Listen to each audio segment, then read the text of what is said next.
And we're back with the pursuit of ownership. This episode is really important to me. It represents a watershed moment for me where I got to meet the George Hariri in person and see him in action. I actually shadowed him for a whole day in his practice, seeing the system, seeing everything come to life, all the things that he's been preaching in the Share Praxis podcast. And I'll really let the episode speak for itself, and then I'll let Clay and Aaron take turns on making fun of me at the end. Enjoy. Alrighty, I am very excited for today's episode because I guess it's a little known fact at Shared Practices that I took on at a period of time back in season 2, about 2 years ago now. Richard kind of was in the middle of leaving the show, and I had a lot of work to do, and there was a lot of things I wanted to do with Shared Practices, and so I took on some dental student interns on at Shared Practices, and it was for me probably the most rewarding thing that I've done as part of this whole experience, because what I did was I get emails all the time from a lot of you, and it was hearing from people that really reminded me of myself.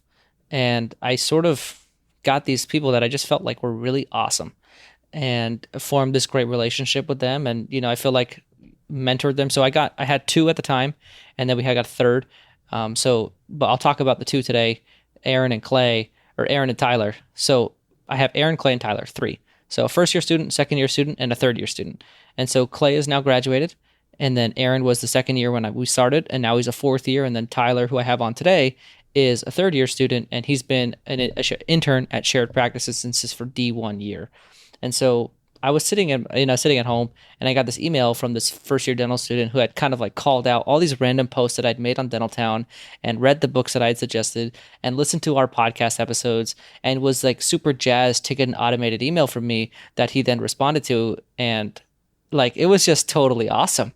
And, he's kind of laughing right now because I'm calling him out. But, I read that email and I saw something in him that I quite frankly felt like I was very similar.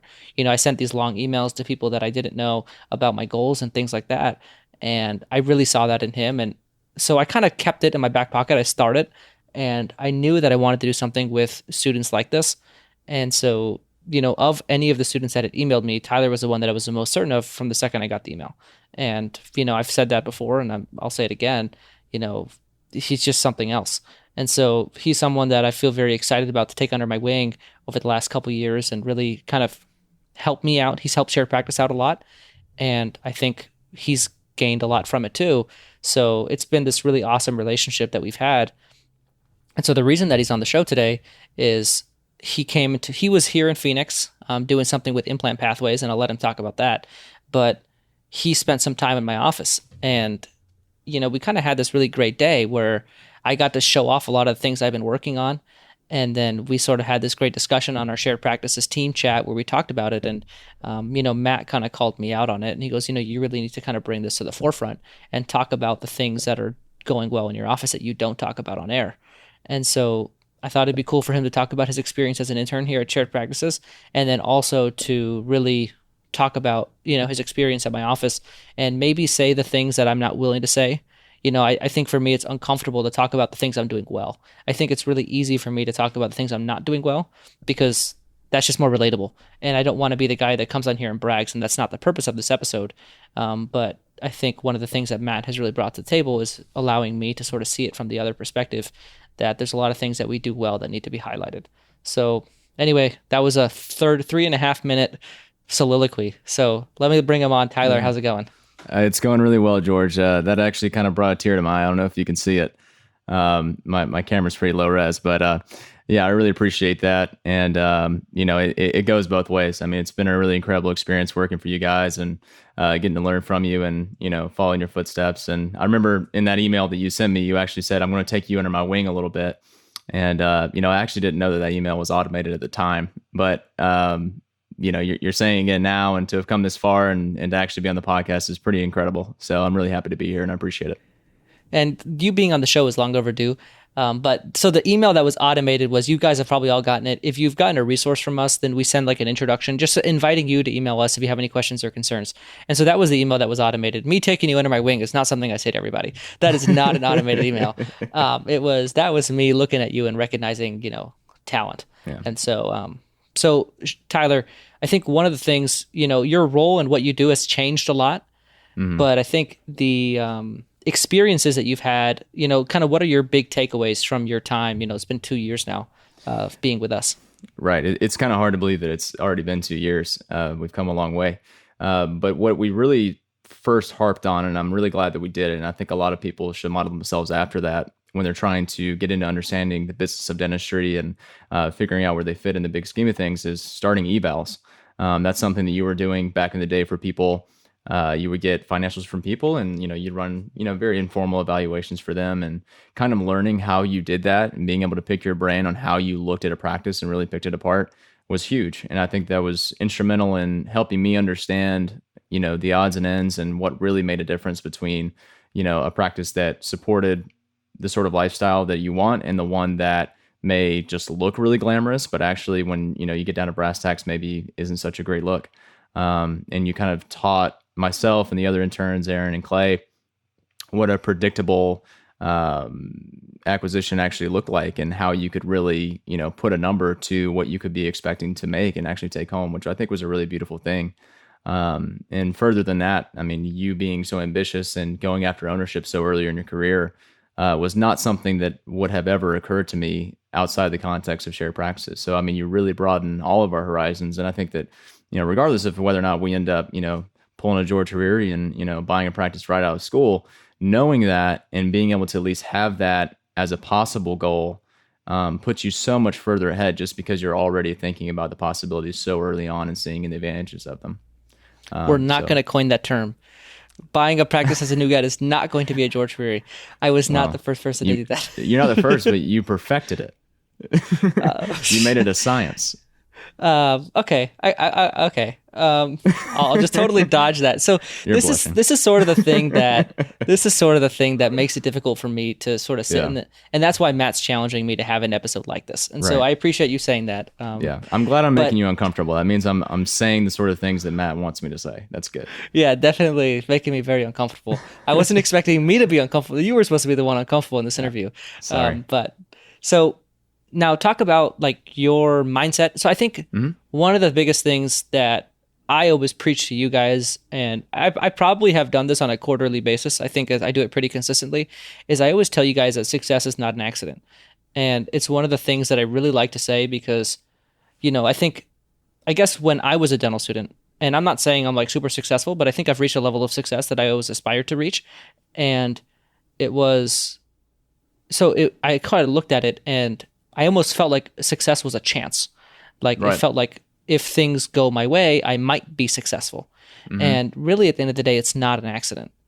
Yes. Success doesn't happen. Someone is successful or not is not something that is by chance. That is a very predictable thing.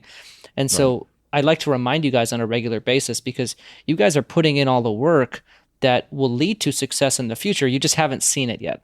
Yeah. And, that's the type of thing that, these three dental students that are, have been, Clay is graduated and working and, moving towards ownership and, will be successful. And you two are no different. You guys are both dental students. And I think it's that's not like, these are not three random people. I didn't go across the country and pick three random dental students. I picked three dental students that I really believe in. And, you being the youngest of them in your career, I think it's important to recognize that it's not an accident. Like you're not here by mistake. And I think that's something that I like to harp on a lot. And I tell you guys a lot because I wish somebody had told me that. And Yeah. so for all the dental students out there, who might be putting in the work, listening to this boring show and like trying to get to their goals, the reality is that that's not an accident. Like you being successful one day is because of this moment right here and many Right. moments like this where you're sort of building that. So that was a mindset I tried to instill in you guys. And that to me, I feel like is really important. Is that something that sort of resonated with you guys when I started talking about it? Absolutely. I mean, I thought you were just being nice at first, but I think you're absolutely right. When I was, scrolling through Dental Town and Facebook and finding these stories of people that were, super successful, either really early on in their career or later on, I kind of got this sense that these were just sort of random outliers that, fell into opportunities either through luck or chance, as you were talking about. But as I got more involved with it, and as I got to know you and Richard and some other folks in the podcast world, I found out that you guys are a community of sorts. Like you know each other, you know each other's stories, and you have a lot of commonalities between you that really set you apart. And I do agree that a lot of that success is predictable. And as you were saying, like success isn't an accident, and success also leaves clues. You guys all sort of followed. I mean, you have different paths, different goals, and such, but there are undertones of like what is common between all of you, and that's your ability to communicate with others, your ability to instill passion and motivation in others, and your own passion and obsession for your own goals has been inspiring to me. And whenever I've found that within myself and thought the sort of things that you guys have thought, or maybe you just say something that resonates with me, it's always made me feel good, like maybe I could be one of those people. And you guys definitely instill belief in the three of us that we could do something similar. And you provided guidance all along the way. And I don't know who your biggest influences were when you were in my place, and the sort of people that sort of set that path before you, but I'm sure that there were plenty of people that were kind of guiding you along the way. So I'm just kind of thankful to have had you guys to model myself after. Well, I'll take that as a huge compliment because, I think, yeah, for me, it was really Scott Luna was the one Yeah. person that, you know, I don't necessarily, not from like a motivational standpoint, I don't feel like he was, to me, super, and if he's listening, sorry, but he wasn't like super motivational to me from a lifestyle perspective, Hmm. but from a, what is possible in your practice when you do so many things correctly. That was something that I really took from him. And I think I really tried to emulate in my office. And so, Tyler, did you have anything you wanted to talk about in your experience before we sort of switch gears to my practice? I don't want to take anything away from, I think what you could impart on other dental students. Yeah, I mean, I think one of the biggest things is, when I talk about you guys and some of the things that you've done, specifically you, especially when I'm like talking to my classmates about, your story and how you got into ownership and where you're at now, which has become much more clear to me having seen it for myself. I mean, I definitely, learned some things while I was there, and we'll get to that. People just get wide-eyed when they hear about the sort of things that you've done. Like just purchasing a practice right out of school is makes people wide-eyed in my school. There's not a lot of people that have done that or would be so ambitious to do it, or even so presumptuous as to think they could do it, right? And the way you've gone about it is that you got invested in it early. You believed in yourself that you could do it, and you just started investing in yourself. You started studying, you started getting to know other people, you just put yourself out there. And it's not like you were just sort of wistfully waiting for these opportunities to come along. You went out and you grabbed them. And I don't believe that you have to be a particularly intelligent, I mean, that's not an insult to you, but like you don't have to No. be terribly special to do any of this. Like there's not any magical quality about it.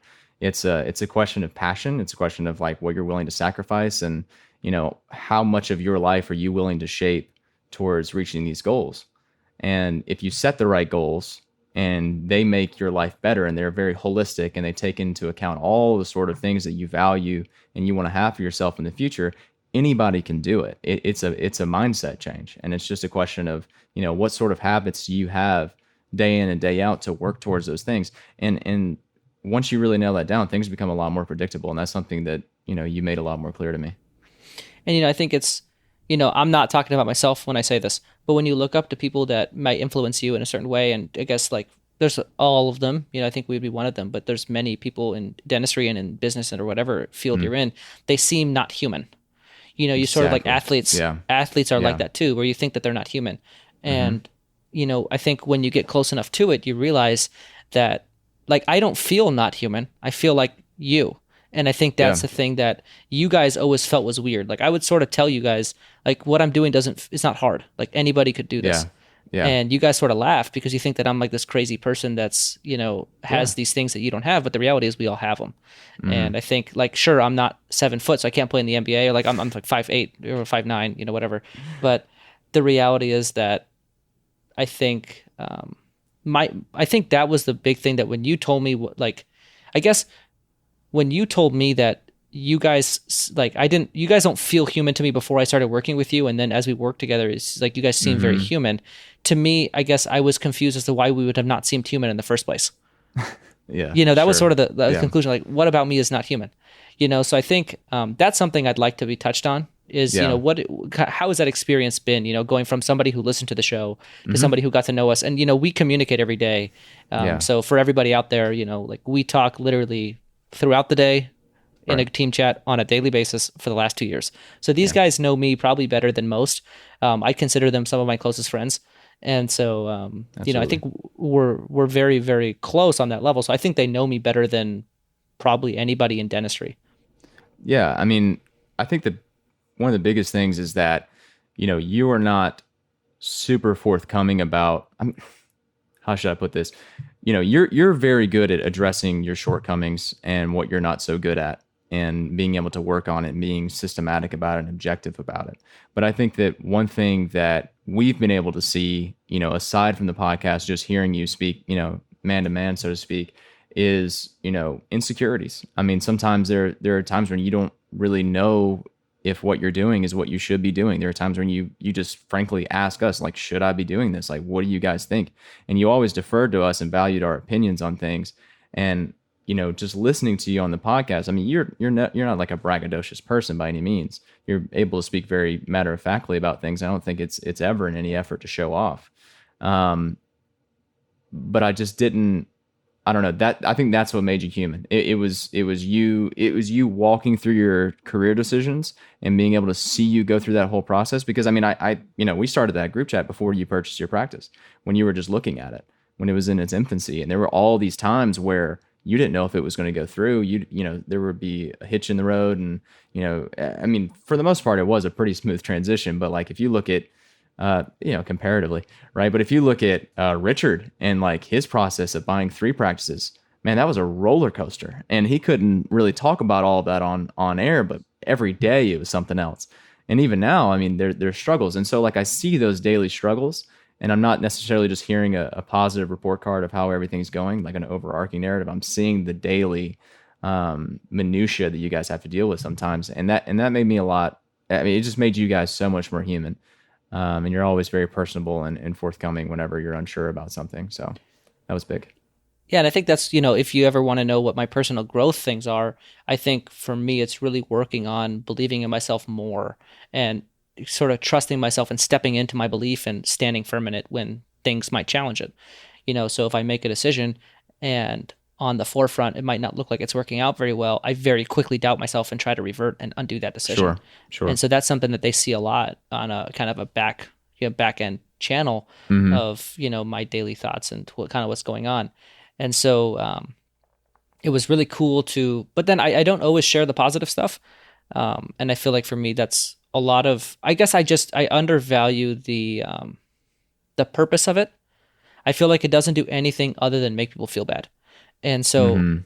me talking about my insecurities is easy for me because, like, sure, I'm being super vulnerable on air to thousands of people, but at the same time, I feel like I'm really helping them because they probably have those same things, and then we can sort of explore and figure out, and as a world grow. Me talking about what's going well doesn't feel like it does anything. It Yeah, just makes me I feel understand good, that. which is not the Sure. purpose of the show. And Yeah. so that's sort of where Matt's challenging me on this because, and that's really the purpose of this episode. Then not the purpose, but it's one of the main things we want to accomplish is, have Tyler. So you talked about when you saw me, and we Yes. we interacted in person. So what things, I guess, did you notice, from your day in my office that you might not have noticed otherwise? You just judging from having listened to the show and such. No, I mean, just in general. Yeah. Yeah, so I think the biggest things that I wanted to see going into it were your systems and how you had trained your team. So one thing that you've talked about so much with us is all the duties that your FDs are able to do, what your hygienists are able to do, and how you have delegated and also your front desk, how you've delegated so many tasks out to your team and allowed them to sort of take ownership of the different things that they do. And you give deference to them. I mean, you respect what they're doing in those roles, and you know they were your leadership was incredible, but it was their relative autonomy that really impressed me. It was actually like I could see all the work that you had done on the back end to make things flow more easily for yourself. And you were able to divert a lot of attention to me and talk me through things throughout the day. But while our conversations were going on, you had a huge, like, productive, great hygiene day, and you're just sitting there talking to me back and forth, and all your systems are just working like a well-oiled machine behind all that. And that's incredible. But another thing that really impressed me was how open your staff is with you and how they respect you, but are not intimidated by you in any way. Like I think one of the biggest moments to me was you had removed an amalgam from a patient and you'd taken it out and you'd said, okay, you're good to restore. And you walked off and, the EFTA was going to take care of it. Right. I forgot her name. I shouldn't just call her the EFTA, but This one was, yeah, I have to, yeah, that's fine. I think, we don't want to say who is my staff and all that stuff. So I'm what? good with the EFTA. That makes sense. The EFTA. Okay. So we go back to the office and we're talking and she comes back in and says, hey, Dr. Hariri or George, I can't remember how she addressed you, but she said, And they'll call me Dr. George. Dr. George, you left some amalgam in there. And you're like, no, I don't think I did. No, I don't think so. But you're like, no, you did. I definitely saw it. And, there was that moment where you're like, okay, let me go back in there. And sure enough, she was right. It got fixed. And, we went back in the office and then she restored. And I think that in a lot of situations, an assistant would be intimidated to call you out on that and say, hey, you need to come back and do this right because I don't want to restore it while there's still like leftover amalgam in there. But like that took a lot of courage or a lot of trust and confidence in your leadership to even come to you about that. Like they could have just said, okay, whatever, like the dentist is probably right. I'll just restore this anyway. But that was a benefit to the patient too, because like you went back in, you made sure it was done right, and then you left, and that was because she felt comfortable communicating that to you, which was huge. And there were just so many little interactions like that where in some offices it would have been a huge boundary to cross, but it showed how like good open communication can really make a practice work a lot better, and it benefits everybody, I think. And that one, so I told you about that. So before, so Tyler came in the morning, we went to have lunch, and then in the afternoon, I left the amalgam in the tooth, and so I told you, I'm like, they'll call me out on stuff. Yeah, and yeah, I right. didn't think they would do it with you there, because they were kind of avoiding me all day. Yeah. If they had an opening, normally if the staff has an opening, they're in my office and we're chatting. Right. But they knew that I had a buddy here, and I kind of talked about him, so they were sort of giving me my space. And so I told them at lunch, I'm like, they will do this if they see something. I didn't think they would do it with you there. And then that happened. And so for me, it was really cool to sort of have like this moment where she's calling me out. And that's exactly what I want from them. And that moment doesn't happen without a lot of encouraging them and never making them feel bad, and always respecting their what their knowledge is and asking for their opinion. Like there's like literally yesterday, I was seating a crown and I was unsure about it. And I said, what do you think? And she goes, I think we need to re-impress. So I re-impressed. Boom. And it's just that doing that on a regular basis gives them the confidence to tell me their honest opinion and know that I'm going to take it for what it is. And I don't always go with it, but at least I'm always considering it and respecting them. And for me, that's something I'm really big on. And, I think Howard Ferran has a lot of that leadership quality of, delegating and trusting your people. And, I definitely audit, but at the same time, I definitely trust my staff, and they appreciate that a lot. So yeah, absolutely.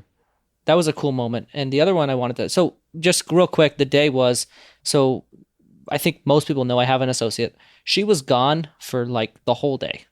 And so this was a day where we had 4 hygienists in the office, and I was checking for them by myself. And then my associate came back to like the last appointment of the day. She did a couple fillings and then she was gone.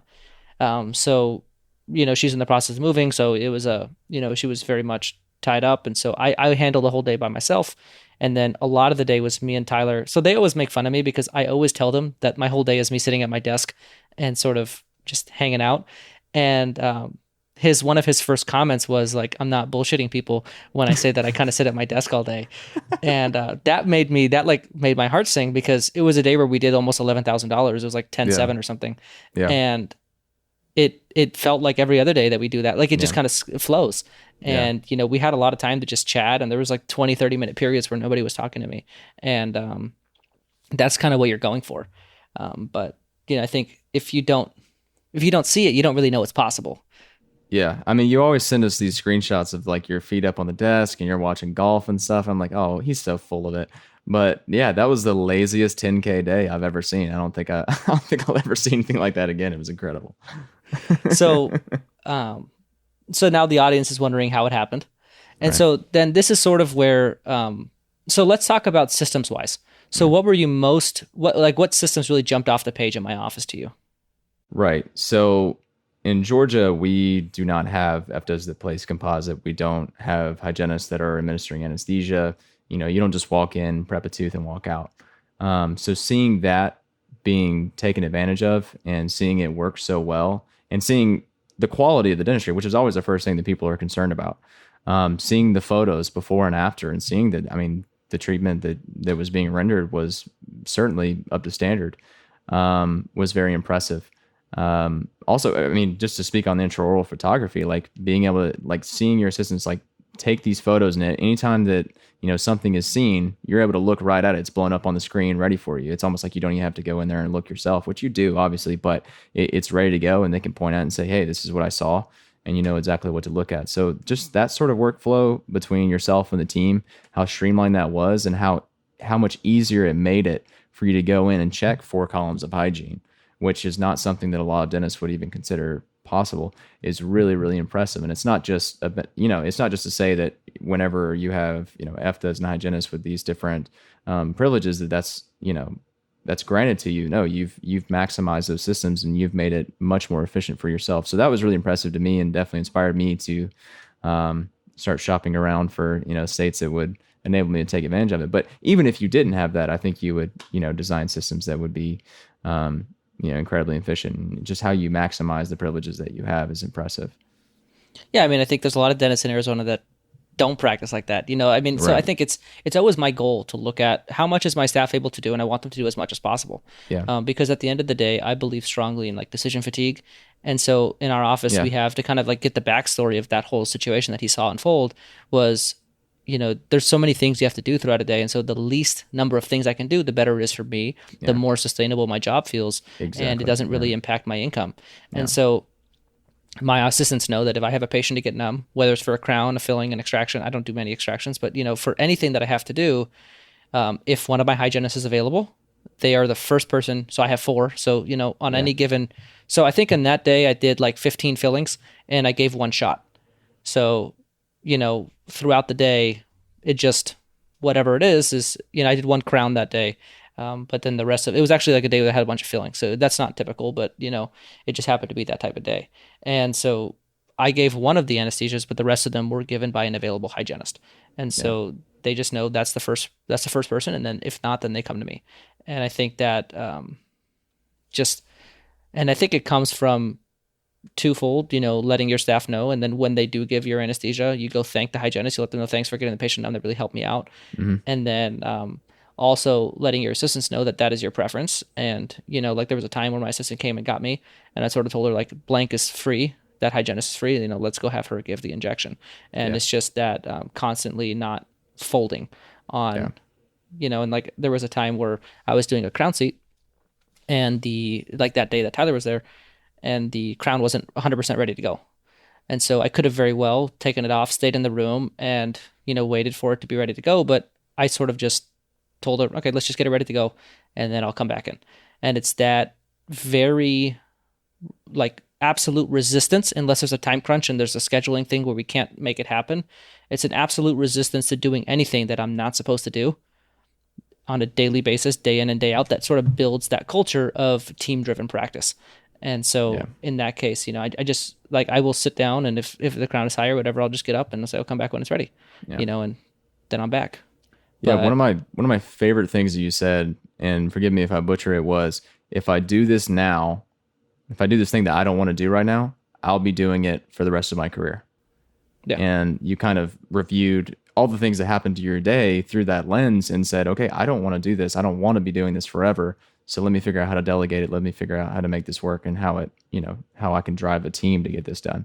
And I think that's beautiful. I think you have done a great job at building a sustainable practice that's very comfortable, one that you're not just trying to get out of as soon as you can. I mean, it seems like you could keep up the pace that you have as long as you want. I know you're going to keep pushing and you're going to keep growing and such, but I know you're going to do it very, you're going to keep those principles in mind. You're going to have that sort of lazy dentist mindset. I probably shouldn't call it no, lazy, but no, it is a works. lazy. Yeah. I very much embrace a lazy dentist mindset, Yeah. and that's something I talk about internally, and I'm happy to talk about on air. But yeah, I'm very much a lazy dentist.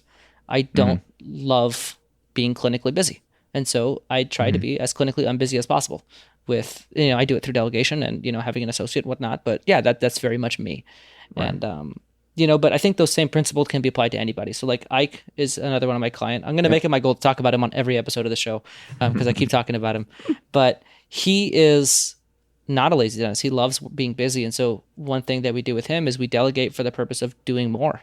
And so, like he talks about in his episode that he's doing an implant consult with two FDAs placing his fillings and two Hmm. hygienists seeing patients. And that's like another adaptation of this type of model that can be used for a dentist who wants to be very busy. Like loves doing implants and likes bigger cases. And so he can focus more time on that. For me, I like sitting around and having the freedom to do whatever I want. And, Yeah. I like that I can sit at the office and work on other stuff, can watch, in that case, I was watching golf. We talked about earlier, it was like the Masters or something. I Yeah. liked watching golf, but I just want to have that freedom to do whatever I choose Yeah. while being through my day. And I Yeah. think that's very important to me. Yeah, and even if you are like Ike and you're a very clinically oriented person and you want to do implants, all these things, it frees you up to do things that actually require your expertise. Yeah. Ultimately, that's what it really means. And for you, that expertise is, shooting your gloves into a trash can, and that's awesome. You have plenty of Yeah, time I to do do that during the that. day. I do that all day. Yeah. So yeah, every time I walk into my office, I have the same trash can on the wall, and I shoot my gloves in there, and then we kind of have this little field goal percentage that gets built out throughout the day. And then one of my hygienists on one of the days where I had missed a few gloves put a little sign right next to the trash can that says "Don't quit your day job." And that's the sort of culture that I really try Yeah, to embody in our office is, yeah, very team oriented. They can call me out. We can all make fun of each other and we're very light. yeah. So I It's a think that fun was one office. thing.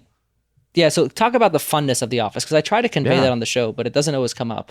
No, I mean, it's for real. I mean, every time you went in there, patients were laughing. The hygienist or assistant, whoever you were checking, was laughing. There was always a joke being cracked between everybody. It was like the patients knew that too. Like they already understood this was like a light office, and I assume that most people you saw seen them before they're on recall, and they had already adopted that culture. I mean, they were ribbing you too, and it was a really cool environment. And it's not like it's an unproductive environment. It's not like it's unprofessional.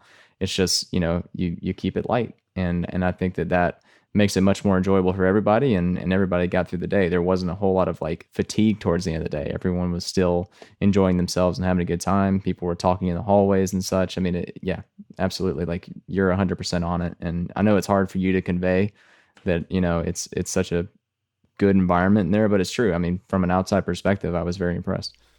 So I think one thing that I was really proud of, and this is not something Dennis would normally be proud of, is like so Tyler comes in, I'm in a room doing something, and right next to me or behind me is a hygienist and two of my assistants that happen to have time. They're just chatting. Yeah. And then Yeah. later throughout the day, we get home, we get back from lunch, and there's my associate with two of my assistants chatting. Right. And it's very much throughout the day, my staff is interacting with each other almost like friends that happen to be at work. Mm-hmm. And sure, I could look at it from the lens of they could be doing something productive, but the reality is I could be doing something productive too, and Yeah. I'm not. And so if we're all doing our job and we're all seeing patients on time, not letting people wait, like we have our core beliefs that we hold by, but at the same time, if we're all available to have a good time, we're going to have a good time. Yeah. And that's the type of culture that I feel makes it really enjoyable. And for me, like I think you asked most dentists if somebody gave you $10 million for your office, would you sell it? And I like asking that to people because it really assesses to me their enjoyment of their career and their job. Mm-hmm. And for me, if somebody gave me $10 million for that office, I would say absolutely not, because Awesome. those people that I'm with and that culture that we have to me is not worth any amount of money. It's It just invaluable. makes what I do enjoyable. And so I don't feel like I have to work. And I could be financially wrong on that, but I probably could get by without doing clinical dentistry. But I very much feel like I want to because of the people that we interact with on a daily basis. And it's very much team. Patients are cool. I like my patients, but it's really that can get new patients. I can't get it like a new team culture that we Yeah. have is Yeah. what I feel is the most valuable asset that the practice has. Yeah. And so for me, every time I hire a staff member, it's really thinking about, does this person gel in with our team? Are they going to cause problems or are we going to have fun? And I want to have fun. And so we very much hire for fun. And that could be like the totally wrong thing to say, but that's the reality of how we do it. Yeah, I mean, I think it's really astonishing that you've managed to cultivate that kind of culture so soon after the acquisition. Because I remember when that happened, I think you said the day that you came in the office and it was announced that you were going to be taking over, there were tears. Like it was a very uncomfortable day, right?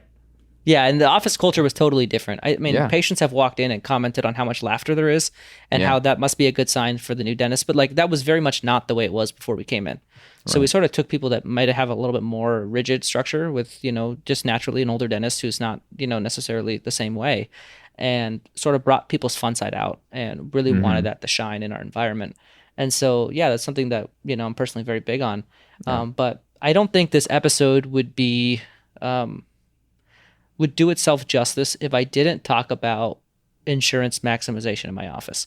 I feel Mm-hmm. like if there's one thing that we do better from a systematic standpoint, sure, like, all of my team in general, hygienists, front desk, just the two things I got to talk about. So one thing was, you talked about practice by numbers. So Yes. you said, so I just felt like it was a regular day. I didn't feel like it was being brought up more than not, but you were like, I feel like this whole practice is about PBN. So Yeah. talk about that observation. Yeah, so that was the undercurrent of the entire day. And it wasn't like that was like laborious. Like people were really concerned with the numbers. I mean, there's a whiteboard in your office that has these national averages for these like four different KPIs, and like everyone in the office knows those numbers and they care about them. They take ownership of it. And like they mentioned the PBN, like when they would come to the office, they'd mention, a given number that they've been tracking and stuff. A lot of dentists probably don't even know what they mean. And like even, every team member was aware of that and they were driven by that. And just seeing them take ownership of that, like, because I didn't know that your team was aware of practice by numbers to that degree. Like I thought this was something that, you were having these morning huddles and you're like, oh, hey, this is called practice by numbers. Here's the numbers. Here's the metrics. This is what we're trying to do today. We'll have a review of it sometime. But no, like they're self-auditing like how their numbers are going and what they need to do to reach certain goals, which was just incredible. And I'm very impressed that with you hiring for fun and hiring for attitude, that also ended up being conducive to having team members that were also metric oriented. It's like all that somehow fell into place, which I also thought was really cool. Yeah, so I'm going to elaborate on the situation. So my assistants actually we don't do any sort of metrics with my assistants. I think that that's the one category that I've had a hard time, like really, like KPIing, so to speak, because they're just so much more about flow and making things run. And but the reality is, yeah. So I have my front desk walked in the office and her phone IQ wasn't working. So she's like, I called practice my numbers and phone IQ wasn't working. And then in my Mm-hmm. office we have a whiteboard with in hygiene we track. I'm counting here. I have it right next to me. 5 different metrics, key performance indicators for my hygienists.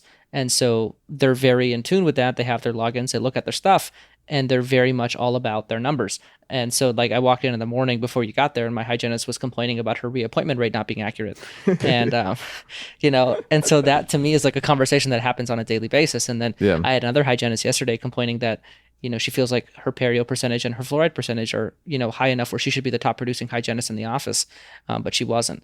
And so, like, in that case, she actually was. But, the reality is that yeah, it's a big part of my office with my front desk especially and my hygienists where it's a big part of what we do. It's a big part of how we fill the schedule. It's a big part of us looking up, like when a patient calls my office, they look at the phone IQ and they're using that information to make the call more productive, whether that Yeah. be quicker understanding who that patient is, when their next appointment is, if they have a balance, if family members that are overdue for treatment, all of that stuff is right at their fingertips. And to the point where all 3 of my front desk ladies can't really do without it now. Like Mm-hmm. phone IQ has been down for the last couple of weeks, and that's kind of been a big problem because we switched phone providers. So we're getting that back up. But yeah, that's like a real thing. And then the other thing I really wanted to talk about was insurance maximization. So my hygienist, just to sort of throw it out there, so I think there was a period where, and you guys caught me right at the Dental Success Summit was the last time I really talked about my office in depth. And that was right before I started fixing things. So I sort of realized that I was in this world of unsustainability where I had the seller who was an associate being productive for me, and I had this office where I didn't really focus on hygiene or any of its systems. And so we were sort of breaking down, and it was really showing after my seller left. And my leadership was, I think, being challenged. And so there was a lot of areas where I had to grow. And so think like 6 months later ish, like 5 months later, having Tyler in the office, I feel like for the last 5 months, I really put my head down and got to work and fixed a lot of problems that I had in my office that I think I was outproducing.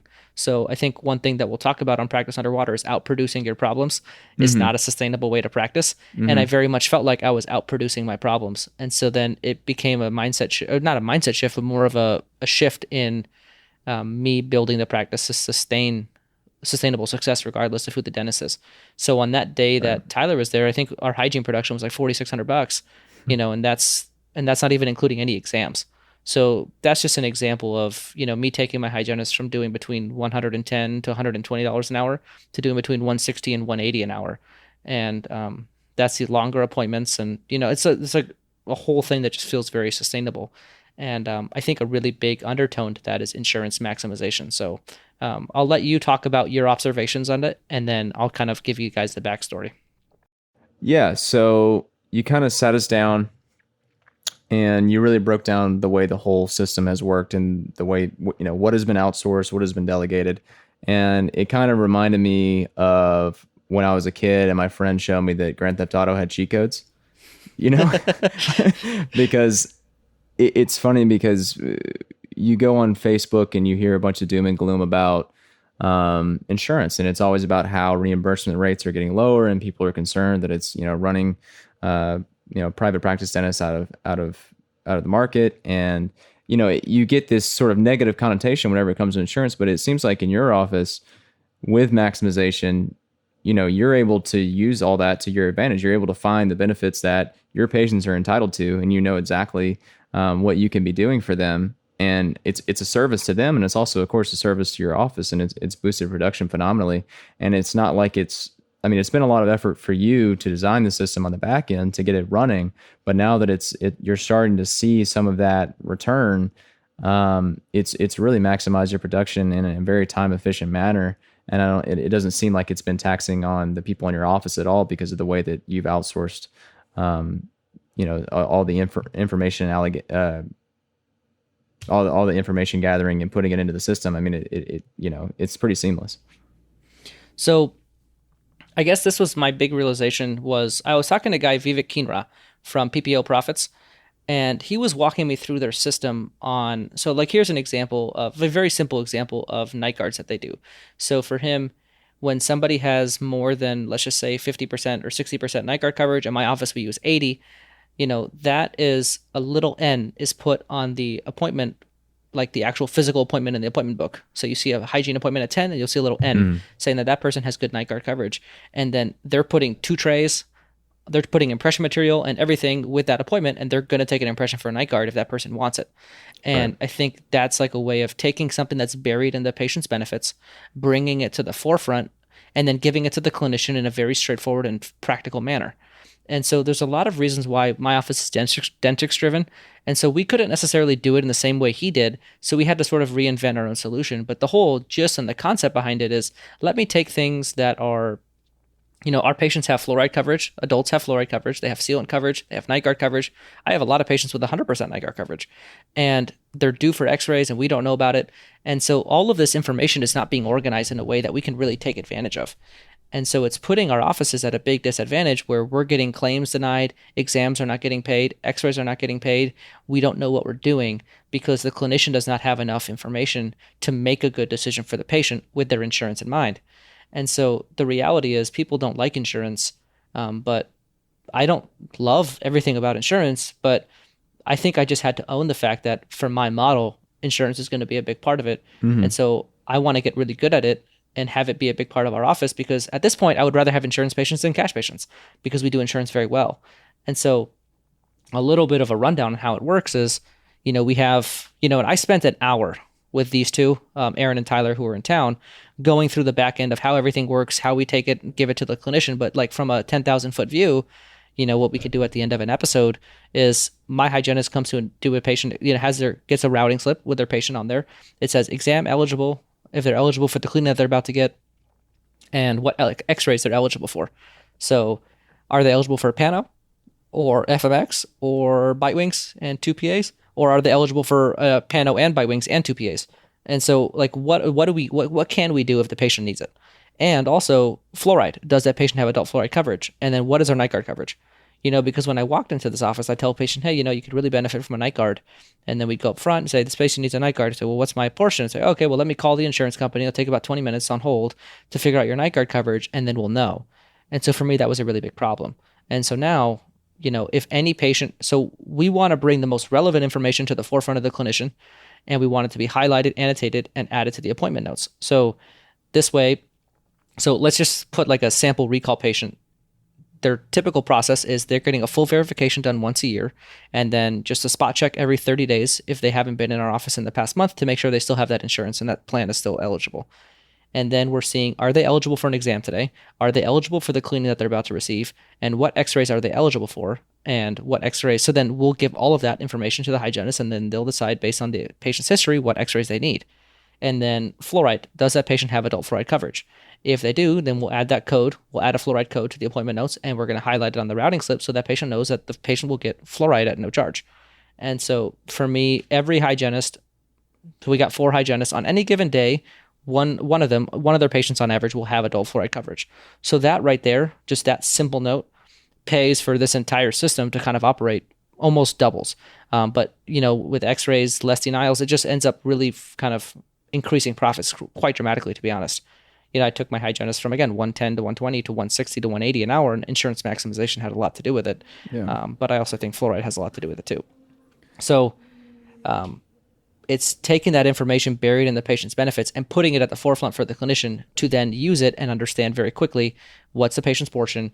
And also, I think something else that's missing is, a lot of times our insurance downgrading crowns. Are they downgrading composites to amalgams? And so I kind of showed them on the back end how if a patient has composites that are downgraded to amalgams, what would normally happen is we would collect 80% for restorative, and then they would send a claim in. The insurance would not pay as much because they downgraded it, and then we'd have to bill the patient. So what we do is in those instances, it's all automated not automated, outsourced, where they'll figure that out on the back end and then input it into our software correctly so that we will actually a little over collect, and then that patient will not get a statement after they've gotten their composites and they've been downgraded to amalgams. And so it happens with crowns, it happens with everything. What are they paying? What are they not paying? And how can we use that information to collect better, bill less, and then ultimately do more for our patients in every visit? And I think that has a very profound effect on the office where, I essentially took hygienists doing in the 600s a day to doing about $1,000 a day each. And, I feel like we're still really scratching the surface with hygiene, but it has really been an eye opener for me is the impact that possibly has. So for me, that was been like the single most proud thing I've been of the way that we run is the way that how streamlined that process is. And my staff's role are very much auditors. So we have an outsource agency that we very much train to do it our way. They don't do this for like, if you go call them, they're not going to just do it this way for you. Like we very much had to train them to do it the way that we want it to be done and find an outsourcing agency that's flexible enough to do it our way.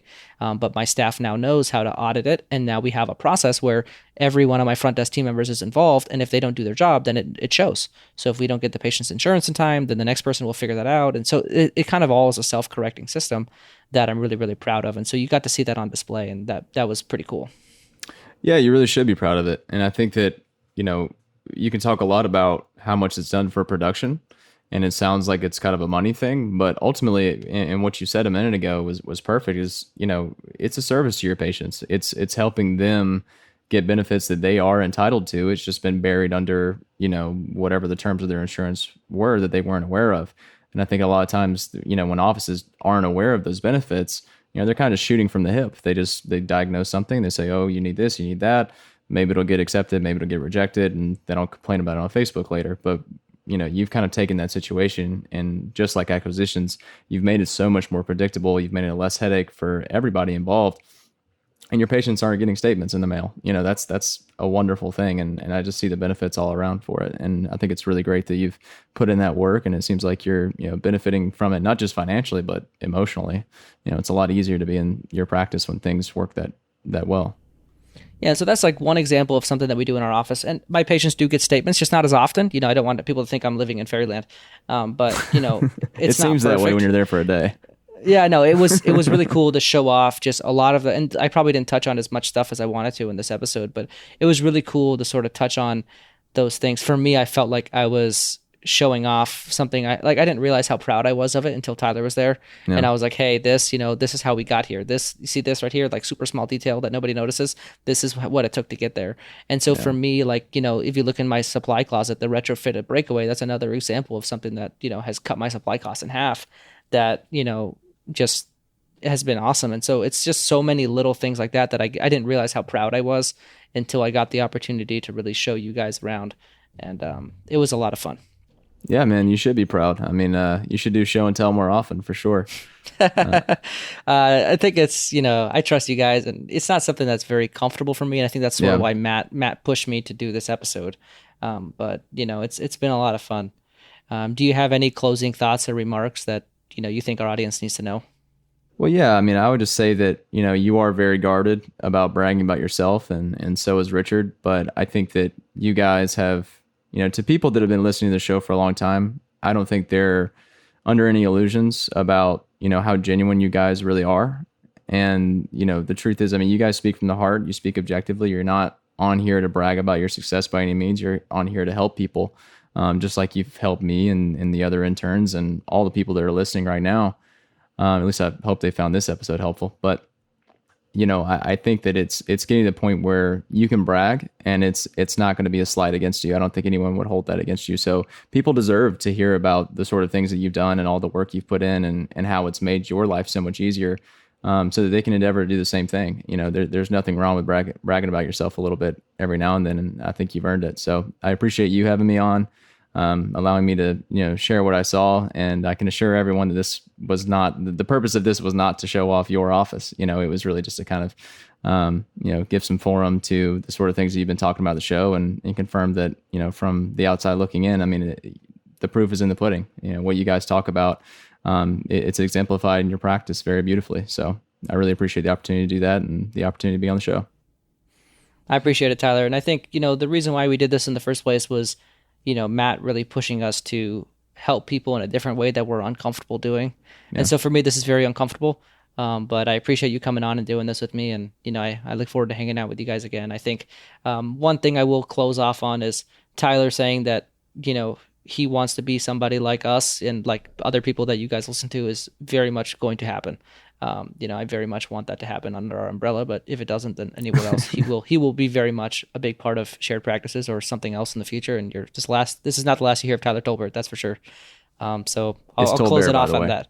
Tolbert, really? Yeah. Tyler Tolbert. I couldn't have butchered that any worse. 2 years. Yeah. Well, it's all written, right? Yeah. It's been over Facebook, so understandable. Yeah. Tyler Tolbert. Oh my gosh, that's so embarrassing. All right. Well, we're going to go ahead and sign off. I appreciate you guys. Thank you, George. Bye. All right. I hope you guys enjoyed that episode half as much as I enjoyed being at George's practice. So I'm going to go ahead and let Clay and Aaron share their thoughts. Tyler, I'm kind of jealous. If you've listened to the other Shared Practices podcast, hearing George's journey, but then actually getting to go there, like what was that like? Knowing your history, I know you guys kind of went in this in the interview, but kind of now having kind of have some time to reflect back on that. How cool was that just being there and seeing everything kind of seamlessly work? The shared practices kind of, way.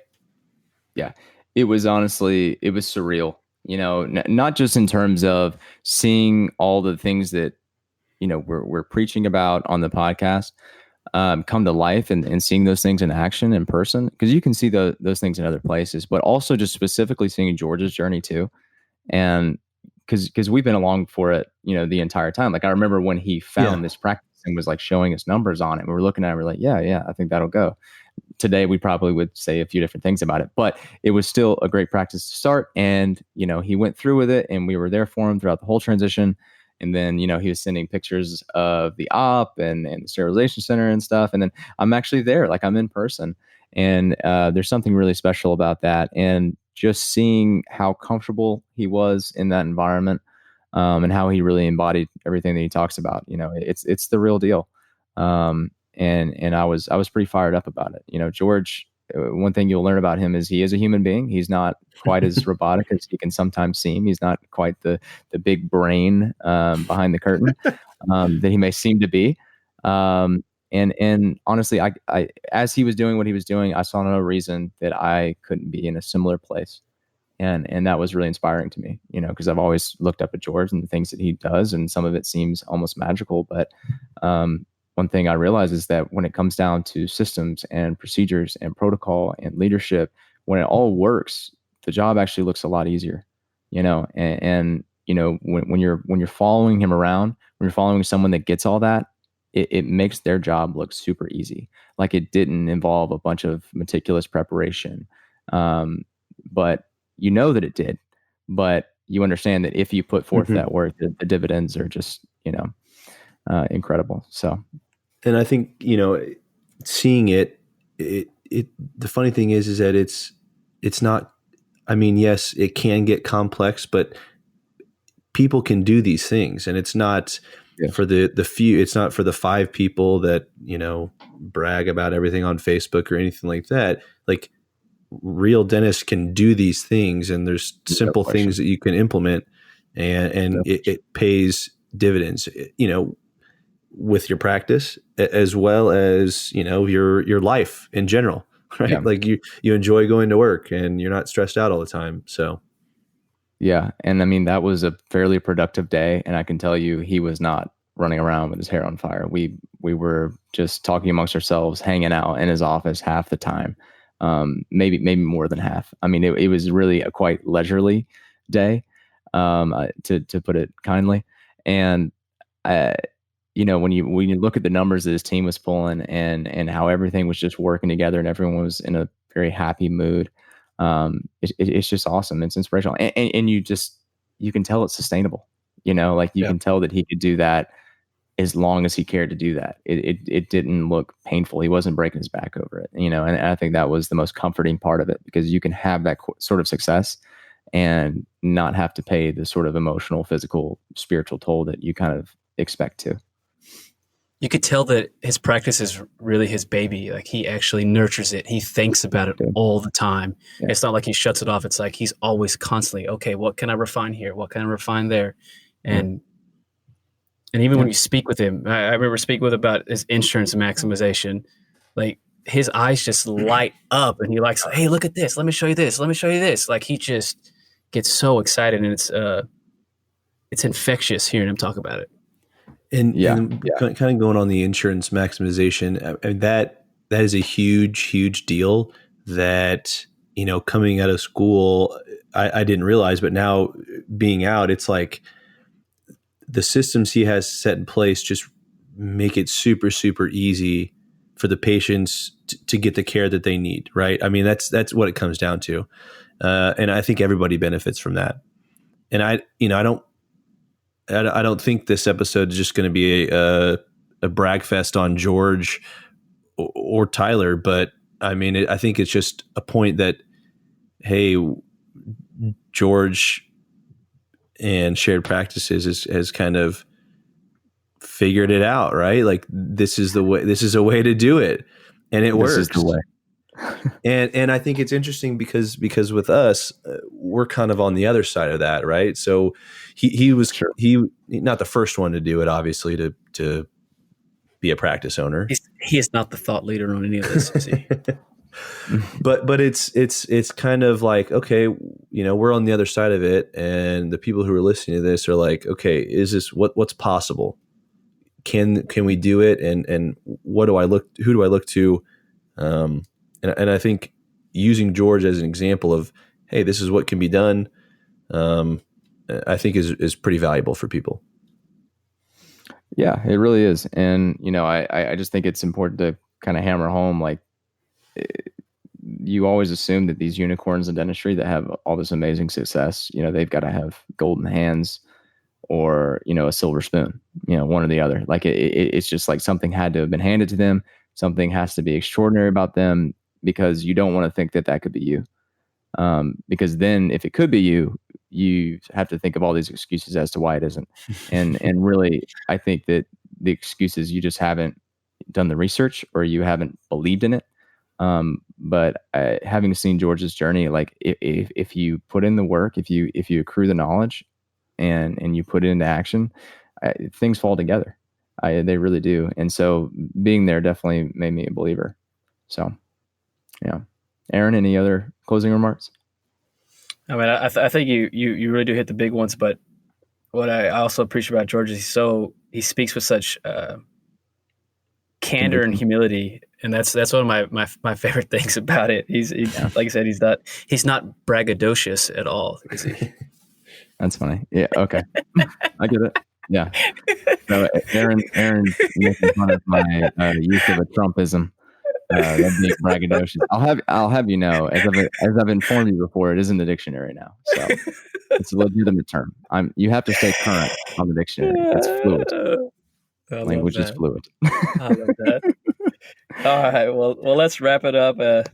Yeah. Actually, Again. hold on. I think you guys forgot a simple joke that. Go ahead, Clay. You can plug it. Well, I think we just need to put a rest to Tyler Tolbert.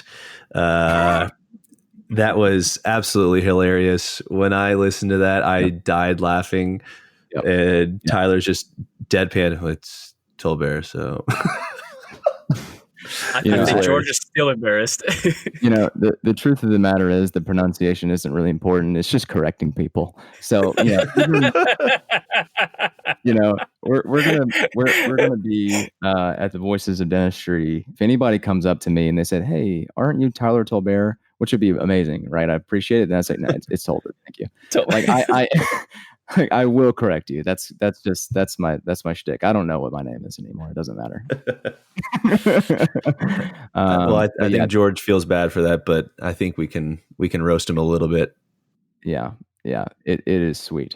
Anyway, this has been a very fun episode, and I hope you guys enjoyed it. And if anybody else has questions about this episode or other episodes, if you have any topics you want covered, maybe some guests you want to suggest, or if you just want to reach out to us, you can find us on Facebook, or feel free to email us at spinterns@gmail.com. Details will be in the show notes. Thanks so much.